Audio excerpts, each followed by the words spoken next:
Hi everyone, ఈరోజు recipe chicken pakodi తయారీ చేసుకునే విధానం చూసుకుందాం.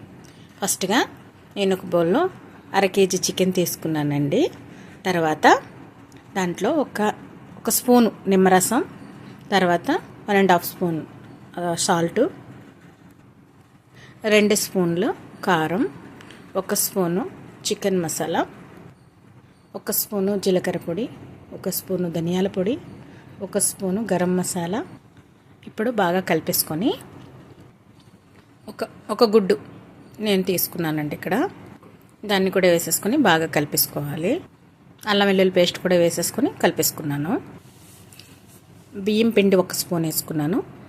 కార్న్ఫ్లవర్ 1 స్పూను, శనగపిండి 1 స్పూను వేసుకొని బాగా కలుపుకొని పక్కన పెట్టుకున్నానండి. ఒక అరగంట సేపు పక్కన పెట్టుకున్నానండి. నేను అరగంట సేపు అయిపోయిందండి. ఇప్పుడు నేను స్టవ్ వెలిగించుకొని డీప్ ఫ్రై కావాల్సినట్టు కళాయి పెట్టి ఆయిల్ వేసుకున్నానండి. ఇప్పుడు ఆయిల్ వేడైందా లేదా చూసుకొని మనం ముందుగా పెట్టుకున్నాం కదా, కలిపి పెట్టుకున్న చికెన్ పకోడీ రెసిపీ రెడీగా ఉంది. ఇప్పుడు మనం వేసుకున్నామండి.